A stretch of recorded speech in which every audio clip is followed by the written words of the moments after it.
அல்ஹம்துலில்லாஹ் அல்ஹம்துலில்லாஹி ரப்பில் ஆலமீன் வஸ்ஸலாத்து வஸ்ஸலாமு அலா ரசூலில் கரீம் அம்மாபாத்.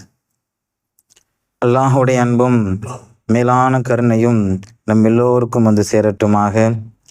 நம் உயிரிலும் மேலான சையதுல் பஷர் முஹம்மது ரசூல் ஸல்லல்லாஹு அலைஹி வஸல்லம் அன்னவரின் அன்பையும் பண்பையும் ஷஃபாத்தையும் பெறுதற்கு வல்ல ரஹ்மான் நாம் யாவருக்கும் தௌஃபீக் செய்தல் புரிவானாக. நம்ம ஈன்றெடுத்த பெற்றோர்கள், உற்றார் உறவினர்கள், முஸ்லிம்கள், ஜமாத்தார்கள், இங்கு குளிமிருக்கக்கூடிய அத்தனை நல்ல உள்ளங்களையும் வல்ல அல்லாஹு தாலா உயிர் உள்ளவரை உடல் சுகத்தை நசீபாக்குவானாக. அண்ணல் பெருமானார் ஸல்லல்லாஹு அலைஹி வஸல்லம் அவர்கள் எதை சொன்னார்களோ அதன் பிரகாரம் பின்பற்றக்கூடிய நல்ல மக்களாக நம்மையும் நம் சமூகத்தையும் அல்லாஹு தாலா ஆக்கி அருள் புரிவானாக. அல்ஹம்துலில்லாஹ் சும்ம அல்ஹம்துலில்லாஹ். قال الله تعالى في القرآن العليم والفرقان المجيد فأعوذ بالله من الشيطان الرجيم بسم الله الرحمن الرحيم يا أيها الذين آمنوا اتقوا الله وكونوا مع الصادقين وقال أيضا أقيموا الصلاة وآتوا الزكاة. قال نبينا صلى الله عليه وسلم أقيموا الصلاة وآتوا الزكاة وأقرضوا القرض الحسنة أو كما قال عليه الصلاة والسلام. அல்லாஹ்வே நல்லடியார்களே,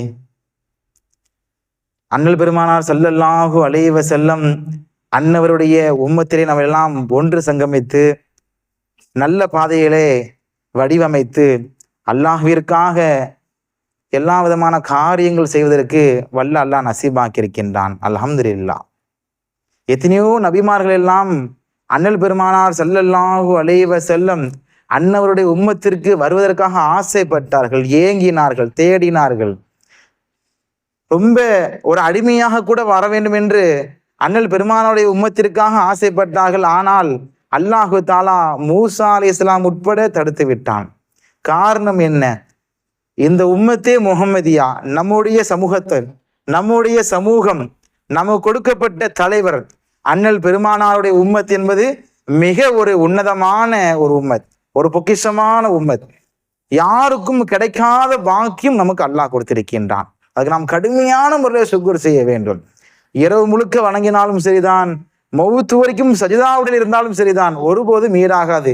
அப்பேற்பட்ட ஒரு நியாமத்தை, ஒரு நற்கொடையை அல்லாஹு தாலா நமக்கெல்லாம் வழங்கியிருக்கின்றான். அதுக்கு நாம் காலம் முழுதும் அல்லாஹ் இடத்திலே அல்லாஹும் அல்லக்கல் ஹம்து வலக்க ஷுக்ர் என்று அதிகமாக துஆ செய்ய வேண்டும்.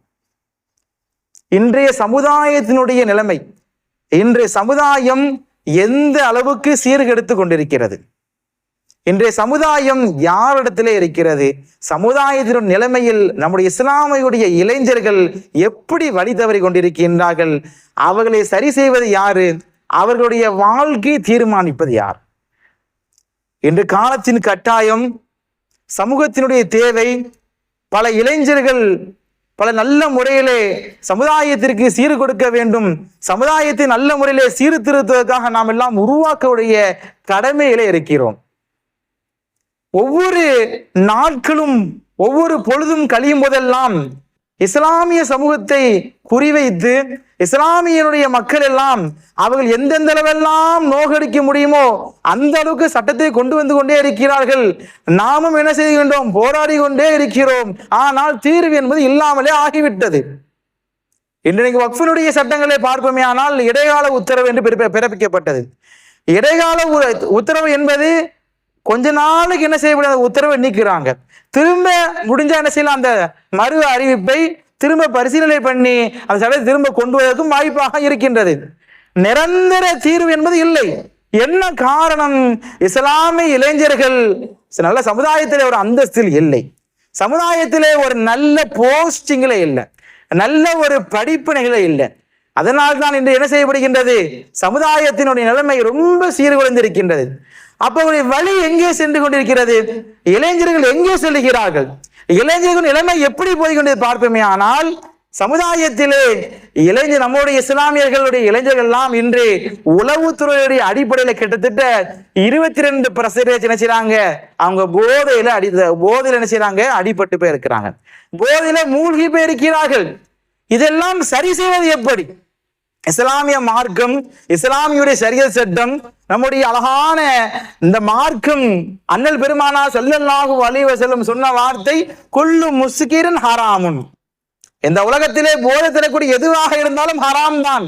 ஆனால் இன்றைய இளைஞர்கள் எல்லாம் என்ன செய்கின்றோம்? வழி தவறி வழி புரண்டு கொண்டு சென்று கொண்டிருக்கின்றோம். கவலையாக இருக்கிறது. நாம் இன்று ஒரு விஏஓ ஆபீஸ்ல அல்லது ஏதேனும் ஒரு கவர்மெண்டுடைய ஆபீஸ்ல செல்வதாக இருந்தால் முஸ்லிம்களை தேட வேண்டும். அதை பார்த்தா எப்படி என்னைக்காவது ஒரு நாளைக்கு ஒரு பூ பூக்குமே, என்னைக்காவது ஒரு நாளைக்கு வானத்துல ஒரு நட்சத்திரம் பூக்குமே, அதே போல சந்தோஷப்பட வேண்டியதா இருக்குது. அப்ப நம்ம காலங்கள் என்று சென்று கொண்டிருக்கிறது. இன்னைக்கு நம்ம இஸ்லாமிய சமூகம் எல்லா இடங்களும் என்ன செய்யறோம்? கொடி பிடிக்கிறோம். இஸ்லாமிய சமூகம் எல்லாரும் என்ன செய்யறோம்? எல்லாரும் என்ன செய்யறோம்? நம்முடைய சட்டத்திட்டங்களுக்காக நம்ம என்ன செய்யறோம்? போர் தொடுத்து கொண்டிருக்கிறோம். அதை நம்ம சரி செய்வதற்கு முழு ஈடுபாடு இருக்கும்.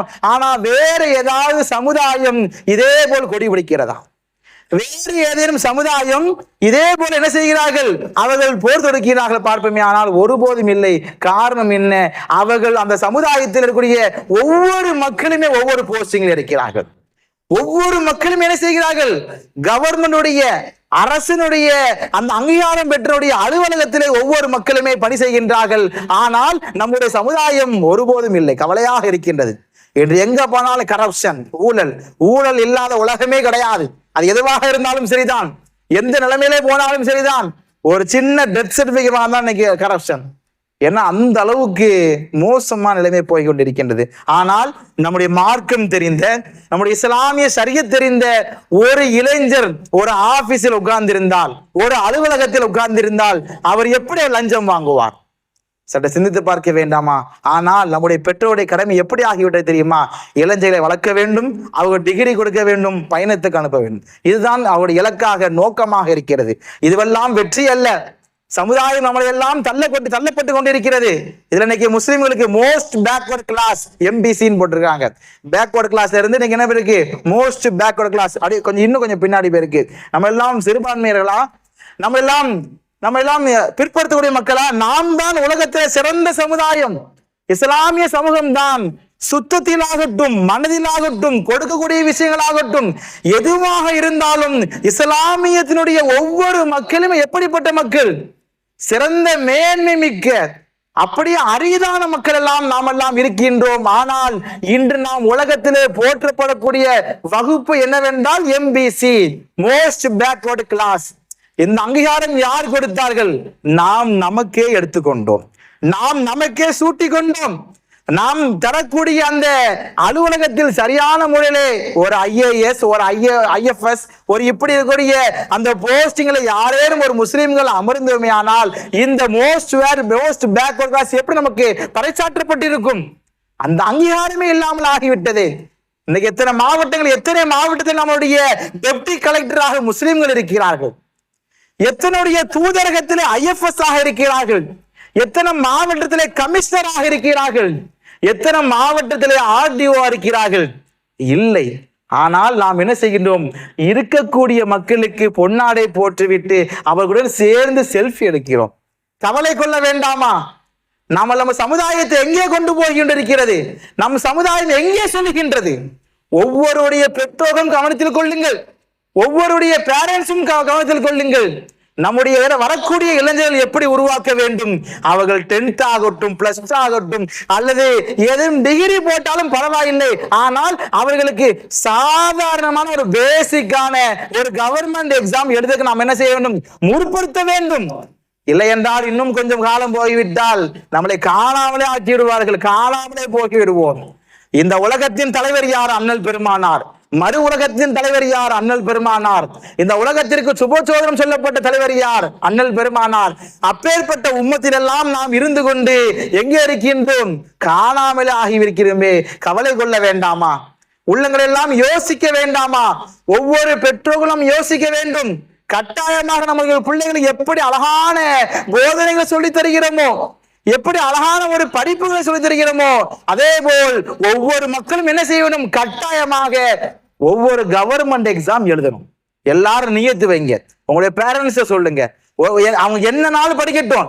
டாக்டர் படிக்கிறாங்களா, எது இன்ஜினியர் எதுவாக இருந்தாலும் பரவாயில்லை. ஆனா என்ன செய்யணும்? கட்டாயமாக அவர்கள் கவர்மெண்டுடைய அதிகாரியாக இருக்க வேண்டும். அதற்கு நாம் முழு முயற்சி செய்ய வேண்டும். ஏனென்றால் அதில் தான் பவர் இருக்கிறது. அப்படி இருந்தா அன்னைக்கு நம்ம 4 சமுதாயத்தை காப்பாற்றலாம். 4 வரக்கூடிய மக்களை நம்ம என்ன செய்யலாம், நம்ம தகுந்தாப்புல போல அழகான முறையில உதவிகள் செய்யலாம். ஏன்னா இந்த உலகத்துல யாரும் எதுவும் நிரந்தரமாக கொண்டு போவதும் அல்ல, நிரந்தரமாக வாழ்வதும் அல்ல, எதுவும் நிலைத்திருப்பதும் அல்ல. இந்த உலகத்தில் எல்லாமே அழிய போகிறது, எதுவும் நிரந்தரம் கிடையாது. அது எவ்வளவு பெரிய மாடிபடியாகட்டும், எவ்வளவு பெரிய பவர்களாகட்டும், பதவிகளாகட்டும், இந்த உலகத்தில் எல்லாமே அழியக்கூடியது.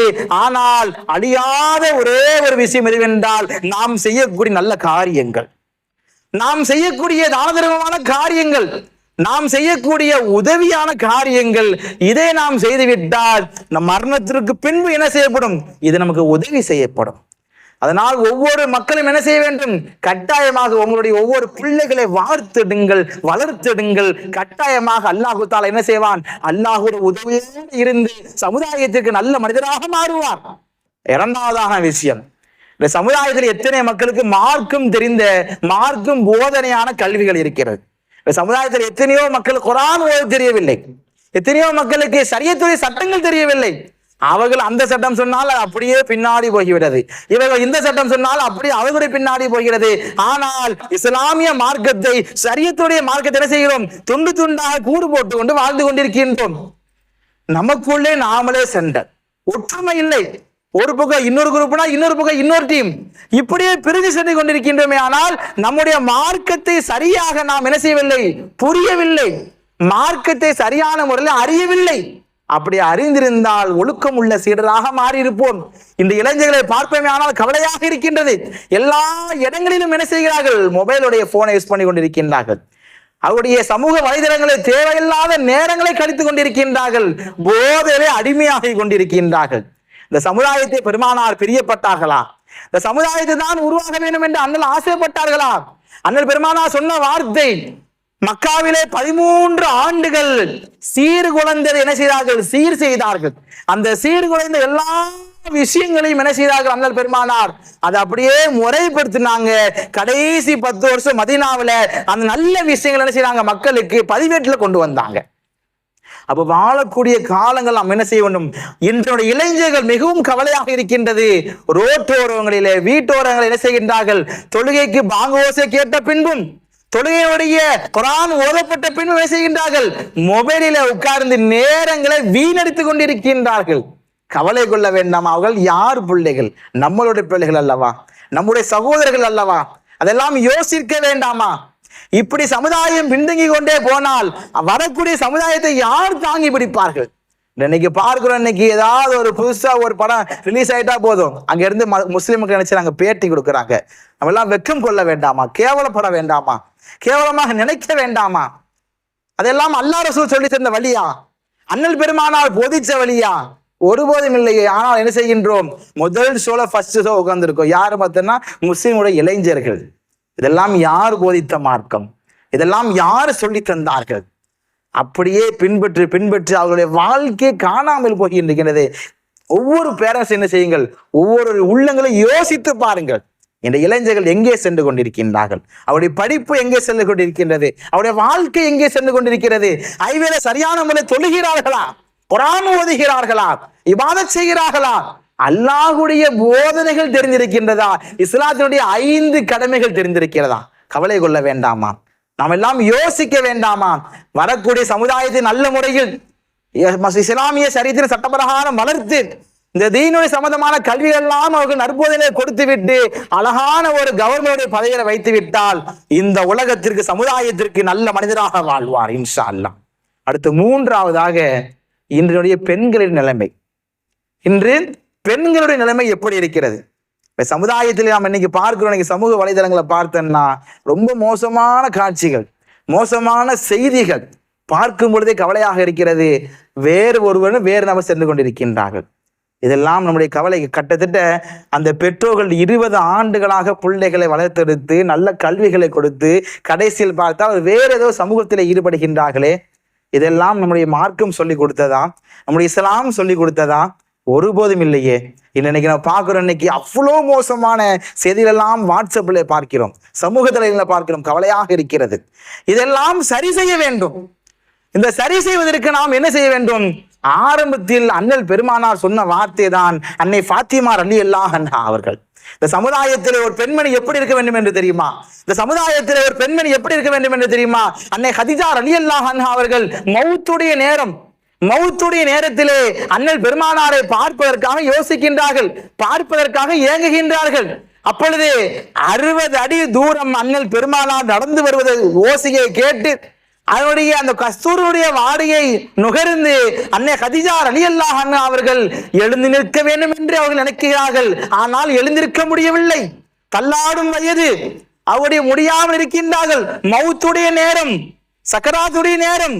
அந்த நேரத்திலே பெருமானாரு கண்ணியம் கொடுக்க வேண்டும், தன்னுடைய கணவருக்கு நல்ல முறை எழுந்து நிற்க வேண்டும் என்பதற்காக அன்னை ஹதீஜா ரலியல்லாஹு அன்ஹா அவர்கள் என்ன செய்தார்கள்? அன்னை ஃபாத்திமா ரலியல்லாஹு அன்ஹா அவர்களை அழைத்து, எனக்கு ஒரு உதவி செய்ய முடியுமா ஃபாத்திமா, எனக்கு ஒரு உதவி செய்ய முடியுமா ஃபாத்திமா என்று கேட்டு அன்னை ஹதீஜா ரலியல்லாஹு அன்ஹா அவர்கள் ஃபாத்திமா அவர்களிடத்திலே கேட்கிறார்கள், யா ஃபாத்திமா அவர்களே, அண்ணன் பெருமானார் ஸல்லல்லாஹு அலைஹி வஸல்லம் என்னை சந்திப்பதற்காக வருகிறார்கள். ஒரு முறை நான் எப்பொழுதும் அவர்கள் வரும்பொழுதெல்லாம் நான் உட்கார்ந்ததே கிடையாது. நான் எழுந்து நிற்க வேண்டும் என்று ஆசைப்படுகின்றேன். என்னை ஒரு கை பிடித்து எழுப்பாயா, என்னை ஒரு கை தாங்கி நிற்க வைப்பாயா என்று அன்னை ஹதீஜா ரலியல்லாஹு அன்ஹா அவர்கள் அன்னை ஃபாத்திமா அவர்களிடத்திலே சொன்ன பொழுது ஃபாத்திமா ரலியல்லாஹு கேட்ட வார்த்தை, என்னுடைய அம்மாவே, எப்படி அண்ணல் பெருமானார் வருவது உங்களுக்கு தெரியும் என்று கேட்டவுடனே அவர்கள் சொன்னார்களாம், 60 அடி தாண்டி அந்த கஸ்தூரி வாசம் வந்து கொண்டிருக்கிறது. 60 அடியிலே அண்ணல் பெருமானார் வந்து கொண்டிருக்கின்றார்கள். அதனுடைய நுகர்வை நான் நுகர்ந்து பார்த்தேன். அவர்கள் வரும் பொழுதெல்லாம் நான் எப்பொழுதும் எழுந்து கொண்டு நின்று கண்ணியம் செய்வேன். அதனால் இப்போது என்னை எழுதி நிற்க வைப்பாயாக, துணையாக இருப்பார்கள் என்று நினைச்சார்கள். அன்னை ஃபாத்திமா அவர்களுடைய தோள் புஜத்தில் ஒரு கையும் சுவற்றிலே இன்னொரு கையும் எழுந்து நின்று கொண்டு அண்ணல் பெருமானாரை பார்த்து விட்டு, அஸ்ஸலாமு அலைக்க யா ரசூலல்லாஹ் என்று சொன்ன மாத்திரத்திலே பெருமானார் சொன்ன வார்த்தை, ஹதீஜா அவர்களே, உங்களால் முடியவில்லை அல்லவா, உங்களால் இயலாமையில் இருக்கின்றீர்களா, உங்களுடைய ஹாலாத்தும் சரியில்லையே, எதற்காக எழுந்து நின்றீர்கள் என்று கேட்ட உடனே சொன்ன வார்த்தை, எனக்காக கடைசியாக ஒரே ஒரு செய்தி செய்ய முடியுமா யா ரசூலல்லாஹ்? அண்ணல் பெருமானார் கேட்டார்கள், ஹதீஜா ரலியல்லாஹு அன்ஹா அவர்களே, உங்களுக்கு என்ன வேண்டும் என்று கேட்ட உடனே ஹதீஜா அம்மா சொன்ன வார்த்தை, எனக்காக ஒரு 3 செய்திகள் செய்ய முடியுமா, நான் உங்களிடத்திலே 3 கேட்கிறேன், அந்த 3 கொடுத்து விடுங்கள். எப்படி பெண் சமுதாயம் வாழ்ந்தது, எப்படி பெண் சமுதாயம் நல்ல முறையிலே இந்த சமுதாயத்திற்கு ஒரு அங்கீகாரமாக வாழ்ந்தார்கள் என்பதாக அண்ணல் பெருமானார் ஸல்லல்லாஹு அலைஹி வஸல்லம் வரலாற்றிலே பதிவு செய்யும் பொழுது சொன்ன வார்த்தை, ஹதீஜா ரலியல்லாஹு அன்ஹா 3 துஆ கேட்டார்கள். முதல் துஆ, யா ரசூலல்லாஹ், நான் மௌத்தாவதற்கு முன்னால் என்னுடைய எல்லா விதமான பாவங்களும் மன்னிக்கப்பட வேண்டும், என்னுடைய எல்லா விதமான பாவங்கள், எல்லா விதமான தவறுகள் மன்னிக்கப்பட வேண்டும் யா ரசூலல்லாஹ், துஆ கேளுங்கள் சொன்ன மாத்திரத்திலே அண்ணல் பெருமானார் கையேந்து கேட்டார்கள், யா அல்லாஹ், இதுவரைக்கும் என்னுடைய மனைவி எதுவுமே கேட்டதே கிடையாது, ஆனால் இப்பொழுது 3 துஆக்களை கேட்க சொன்னார்கள். அதன் அடிப்படையில் முதலாவதாக கேட்ட வார்த்தை, அவருடைய ஒட்டுமொத்த பாவங்களை மன்னித்து விடு யா அல்லாஹ் என்று கேட்ட மாத்திரத்திலே அல்லாஹு தஆலா மன்னித்து விட்டான். இரண்டாவதாக துஆ கேட்கிறார்கள், யா ரசூலல்லாஹ், நான் மௌத்தாகின பின்பு உங்களுடைய ஆடையை கொண்டு நான் கஃபன் செய்ய வேண்டும், உங்களுடைய ஆடையை கொண்டு நான் கஃபன் செய்ய வேண்டும் யா ரசூலல்லாஹ், இது எனக்கு இரண்டாவது ஆசை யா ரசூலல்லாஹ் சொன்ன உடனே அதற்கு பெருமானார் நல்ல முறையிலே அனுமதி கொடுத்தார்கள். மூன்றாவதாக சொன்ன துஆ தான் இன்று இருக்கக்கூடிய பெண் மக்களுக்கு ஒரு உதாரணமாக அன்னை ஃபாத்திமா ரலியல்லாஹு அன்ஹா அவர்கள் 6 வயது கையை பிடித்து அண்ணல் பெருமானார் கையில வைத்து, யா ரசூலல்லாஹ், எனக்கு 4 பிள்ளைகள் இருக்கிறார்கள், பெண் பிள்ளைகள், 3 பிள்ளைகள் நல்ல முறையில் வளர்த்து அவர்கள் நிக்கா செய்து விட்டேன். ஆனால் அன்னை ஃபாத்திமா ரலியல்லாஹு அன்ஹா அவர்கள் சிறு வயதாக இருக்கிறார்கள், அவர்கள் நான் உங்கள் கையிலே ஒப்படைக்கிறேன். இந்த உலகத்திற்கு போற்றப்படக்கூடிய பெண்ணாக, இந்த சமுதாயத்தின் அங்கீகாரம் உள்ள பெண்மணியாக, சொர்க்கத்தின் தலைவியாக, இந்த இஸ்லாமினுடைய எல்லா பெண்மணிகளுக்கும் சிறந்த முன்மாதிரி இருக்க வேண்டும் என்பதற்காக நான் உங்களிடத்திலே ஒப்படைக்கின்றேன் யா ரசூலல்லாஹ் சொன்ன மாத்திரத்திலே பெருமானார் அன்னை ஃபாத்திமாவை கையை பிடித்து வளர்த்தார்கள், வார்த்தார்கள். நல்ல முறையிலே சமுதாயத்திற்கு என்று உலகம் அங்கீகரிக்கப்படக்கூடிய பெண்மணிகளிலே உலகத்தினுடைய தலைவியாக, சொர்க்கத்தின் தலைவியாக, ஒட்டுமொத்த பெண்மணிகளுக்கு முன்னுதாரணமாக திகழ்ந்தார்கள் என்றால் அண்ணல் பெருமாளுடைய வளர்ப்பு எப்படி இருந்தது? அப்படி சொல்லும் பொழுது இமாம் பெருமக்கு வரலாற்றை பதிவு செய்யும் பொழுது அண்ணல் பெருமானார் ஸல்லல்லாஹு அலைஹி வஸல்லம் தொழுகும் பொழுது ஒட்டகத்தினுடைய கழிவை எடுத்து பெருமானாருடைய முதுகிலே வைக்கும் பொழுது அப்பொழுது ஃபாத்திமா ரலியல்லாஹு அன்ஹா செய்தி கேட்ட மாத்திரத்திலே ஓடோடி செல்லுகிறார்கள். அவருடைய வயதோ இளம் வயது. ஆனால் அவருடைய குடல் கழிவை நிகழ்த்த முடியாது, அதை அகற்ற முடியாது. மாறாக வேகமாக ஓடி வந்து யார் வைத்தார்களோ அவர்களை நீங்கள் நாசம் அடையட்டுமாக என்று ஃபாத்திமா ரலியல்லாஹு அன்ஹா அவர் துஆ கேட்டும் பொழுது, சொல்லும் பொழுது பெருமானார் ஸல்லல்லாஹு அலைஹி வஸல்லம் சொன்ன வார்த்தை என்ன தெரியுமா? யா ஃபாத்திமா ரலியல்லாஹு அன்ஹா அவர்களே, உங்களுடைய கழுத்து தெரிகிறது. இளம் வயது, சின்ன வயது, 6-8 வயது, அவருடைய கழுத்து தெரிகிறது, அதை நீங்கள் மறையுங்கள். ஏனென்றால் அன்னை ஹதீஜா சொன்ன வார்த்தை இந்த உலகத்தின் முன்மாதிரியாக, இந்த பெண் மக்களுக்கு முன்மாதிரியாக நான் என்ன செய்ய வேண்டும்? உங்களை அழகான முறையில் அமைக்க வேண்டும் என்பதற்காக கொடுத்த வாக்கை நான் நிறைவேற்ற வேண்டும் அல்லவா? அதனால் உங்களுடைய கழுத்து தெரிகிறது, அதை மறையுங்கள் என்று சொன்னார்கள் அண்ணல் பெருமானார். அப்ப எந்த அளவுக்கு பெருமானார் ஸல்லல்லாஹு அலைஹி வஸல்லம் பெண் சமூகத்திற்கு முக்கியத்துவம் கொடுத்து அன்னை ஃபாத்திமா ரலியல்லாஹு அன்ஹாவுடைய வாழ்க்கையை நாம் எல்லாம் படித்துக் கொண்டிருக்கின்றோம். அவருடைய வாழ்க்கையை நாம் எத்தனையோ மக்கள் வாழ்க்கையாக மாற்றிக் கொண்டிருக்கின்றார்கள் என்றால் அது ஹதீஜா அம்மாவுடைய துஆவும் அண்ணல் பெருமானாருடைய வளர்ச்சும். ஆனால் இன்றைய சமுதாயத்திலே எத்தனை மக்கள் அன்னை ஃபாத்திமா ரலியல்லாஹு அன்ஹா அவர்களை போல இருக்கிறோம்? அன்னை ஆயிஷா ரலியல்லாஹு அன்ஹா அவர்களை போல எப்படி இருக்கிறோம்? ஹதீஜா ரலியல்லாஹு அன்ஹா அவர்களை போல எப்படி இருக்கிறோம்? ஒருபோதும் இல்லை. நம்முடைய ட்ரெஸ் காஸ்டிங் பார்ப்போமே, ஆனால் நம்முடைய ட்ரெஸ்ஸினுடைய அந்த வடிவமைப்பு எப்படி இருக்கிறது? இந்த ஷைத்தானுடைய ஊசலாட்டத்துக்காக இருக்கிறது. இதெல்லாம் யாருடைய வளர்ப்பு? பெற்றோர்களுடைய வளர்ப்பு. அண்ணல் பெருமானார் பெற்றோர் தான், ஹதீஜா ரலியல்லாஹு அன்ஹா பெற்றோர் தான். அவருடைய வளர்ப்பு எப்படி இருந்தது? சொர்க்கத்தின் தலைவியாக மாற்றினார்கள், இந்த சமுதாயத்திற்கு முன்மாதிரியாக மாற்றி அமைத்தார்கள். ஆனால் நம்முடைய சமுதாயம் எங்கே சென்று கொண்டிருக்கின்றது? நம்முடைய காலங்கள் எப்படி சென்று கொண்டிருக்கிறது? பெண் சமுதாயம் கவலை கொள்ள வேண்டும். ஃபர்தாவுடைய விஷயங்களை பேணிக்க அல்ல, அவருடைய வாழ்க்கையிலும் பேணிக்க இல்லாமல் இருக்கின்றது அல்லவா? இதெல்லாம் நாம் சரி செய்ய வேண்டாமா? இதெல்லாம் நாம் கவனிக்க வேண்டாமா? ஏனென்றால் அண்ணல் பெருமானார் ஸல்லல்லாஹு அலைஹி வஸல்லம் சொன்ன வார்த்தை, அதிகமாக நான் பெண் மக்களை நான் நரகத்திலே பார்க்கிறேன், அல்லாஹ் பாதுகாப்பானாக. ஒவ்வொரு பெண் மக்களும் நம்ம ஒவ்வொரு குடும்பத்தையும் தாங்கி நிற்கக்கூடிய தூண்கள். அவர்கள் சரியாக இருந்தால் குடும்பமும் நல்லா இருக்கும், வாழ்க்கையும் நல்லா இருக்கும். அண்ணல் பெருமானார் சொன்னது போல சொர்க்கமும் கிடைக்கும். அதை சரி செய்வதற்காக என்ன செய்யப்படுகின்றது? எல்லா இடங்களிலும் நிஸ்வான் மதரசா திறக்கப்படுகிறது. நிஸ்வான் மதரசாவில் பாடத்திட்டங்களை கொண்டு வருகிறார்கள். எப்படி ஆண் மக்களுக்கு மக்தபோ, எப்படி இளைஞர்களுக்கு நல்ல அழகான ஒரு குர்ஆன் பாடசாலை இருக்கிறதோ, அதே போல பெண் மக்கள் என்ன செய்யப்படுகிறது? நிஸ்வான் என்ற ஒரு போதனை சொல்லப்படுகிறது. ஒரு குடும்பத்தில் ஒரு பெண்மணி சரியாக இருந்தால் பல நன்மைகள் இருக்கிறது. அதுல வரலாற்றை பதிவு செய்யும்போது சொல்றாங்க, ஒரு குடும்பத்துல ஒரு பெண்மணி சரியா இருந்தாங்கன்னா அந்த குடும்பத்துல பிள்ளைங்க மார்க்கம்தாரியா மாறிடுவாங்க, கணவன் மார்க்கம்தாரியா மாறிடுவாங்க. இஸ்லாமிய சரிய சட்டம் நல்ல முறையில இருக்கும், அல்லாஹ்வுக்கு பிடித்தமான முறையில் அமைஞ்சிரும். கோபம் இருக்காது, சண்டை இருக்காது, சச்சரவு இருக்காது, துன்பம் இருக்காது, துயர் இருக்காது. ஏன்னா அதை பேசிக்கா பெண்மணி சரியாக இருந்து விட்டால் அந்த குடும்பம் எப்படி ஆகிறது? அழகான முறையில் ஆகிவிடுகிறது, அல்லாஹ்விற்கு பிடித்தமான முறையில் அமைந்து விடுகிறது.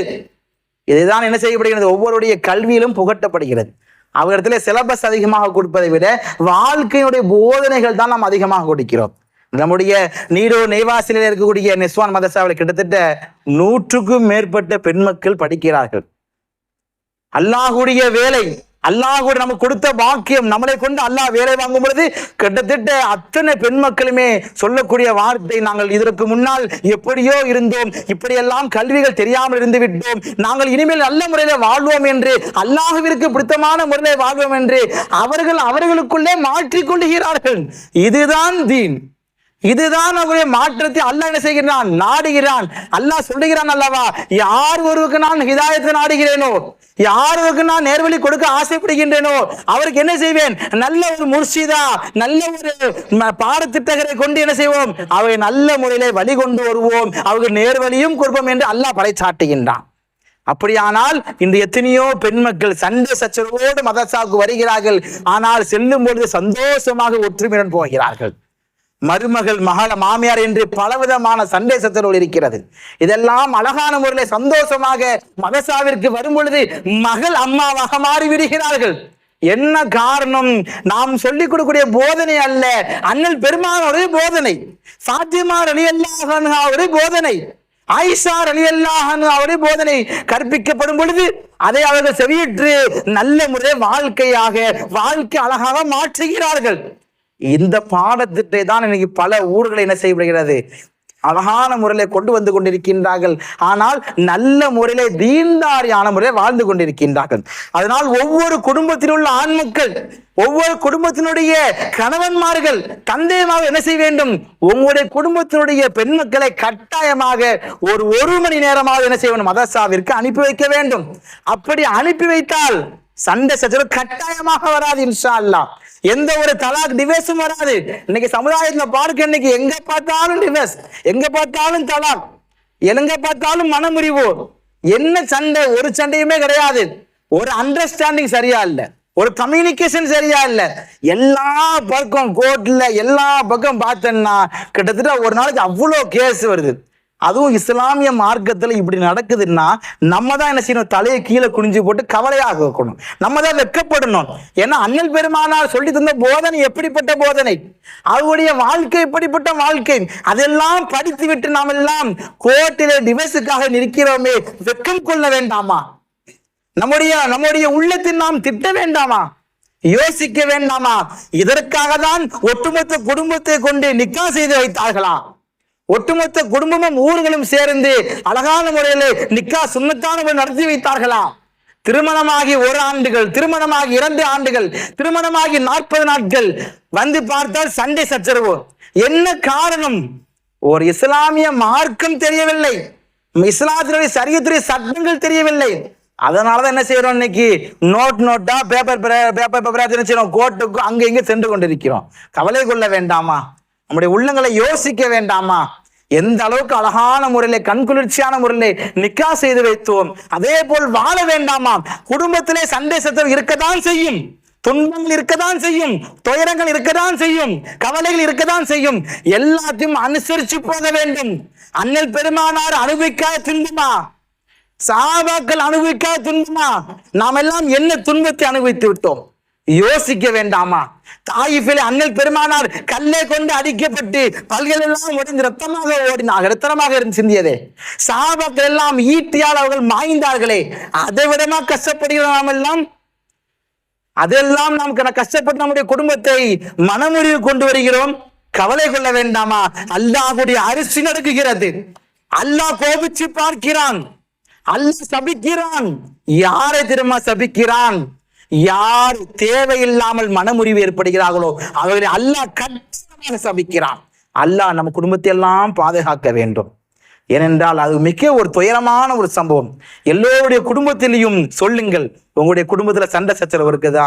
பொறுமையா, சபுர் நிஸ்ஃபுல் ஈமான், பொறுமை, அப்படியே அமைதியா இருக்கணும். கணவர் சண்டை போடுறாரா, மனைவி அமைதியா இருக்கணும். மனைவி சண்டை போடுறாங்களா, கணவன் அமைதியா இருக்கணும். மாமனார் சண்டை போடுறாங்களா, மாமியார் அமைதியா இருக்கணும். இப்படியே ஒரு கம்யூனிகேஷன் இருந்துச்சுன்னா யார் நம்மளை பத்தி பேச போறதே இல்லை, யார் நம்மளை பத்தி அவதூறு சொல்லவே போதில்லை.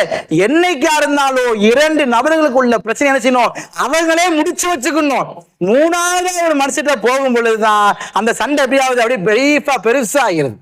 அங்க நடந்த இடமா இருக்கும், ஆனா வெளியே போன செய்தி ஏதோ இருக்கும். இதெல்லாம் கவலை கொள்ள வேண்டாமா? அல்லாஹ்விற்கு பிடிக்காத விஷயம் எதுவுமே செய்யாதீர்கள்.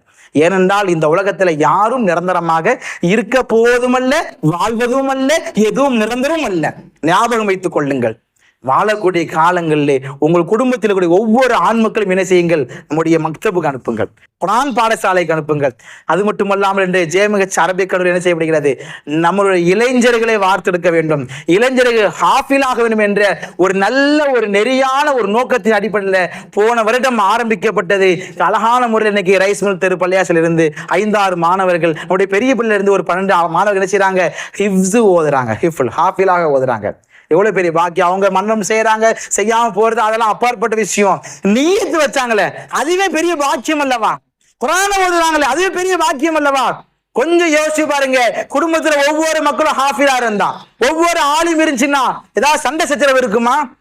நிம்மதியான வாழ்க்கை அமைஞ்சிரும். அவங்க ஹாஃபில் ஆயிட்டாங்கன்னா அவங்க தாய் தந்தங்களுக்கு என்ன செய்யணும், அழகான முறையில் கிரீடம் கொடுக்கப்பட்டு சொர்க்கத்துக்கு நசீபாக்கப்படுவார்கள். இந்த பாக்கியம் நல்ல முறை என்ன செய்யுது, ஒவ்வொரு இளைஞர்களும் ஒவ்வொரு சின்ன பிள்ளைங்க என்ன செய்யுங்க, அவங்க வயதுனா வேண்டாம், வயது சின்ன வயது பெரிய வயதாங்களே, படிக்கணும் ஆசை இருக்கா, குர்ஆன் ஓதணும் ஆசை இருக்கா, ஓடி வாருங்கள், வாழ்க்கையில வெற்றி பெறுவீர்கள். அதே போல் தாய்மார்களும் சகோதரிகளும் காலேஜ் முடிச்சக்கூடிய டீனேஜ் பிள்ளைங்க என்ன செய்யுங்க, உங்களுடைய நிஸ்வான் மதரசாவிற்கு அனுப்பி வையுங்கள். அங்கே நடக்கக்கூடிய பாடத்திட்டங்களை கவனியுங்கள். அங்க நடக்கக்கூடிய சிலபஸ் என்ன செய்யுங்க, கவனிங்க, என்ன நடக்குது ஏது நடக்குதுன்னு. சும்மா நீங்க காமனா படிக்காதெல்லாம் அப்பாற்பட்ட விஷயம்.